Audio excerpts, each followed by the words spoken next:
How to switch Roblox avatar to R15. Hi everyone, I'm here to assist you today without any delay. Let's jump right in.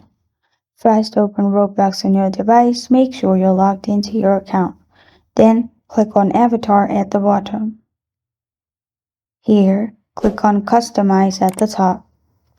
Then click on Head and Body. In Head and Body, scroll to the left and you will find Build option. Simply click on Build.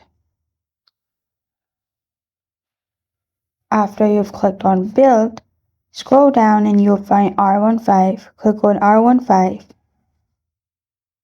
After you do this, your avatar has changed to R15.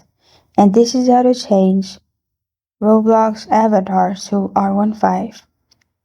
Thank you for joining me today. If this video helps you out, please leave a like and subscribe for more. Got a question or want to suggest a topic, comment below. Thank you for watching.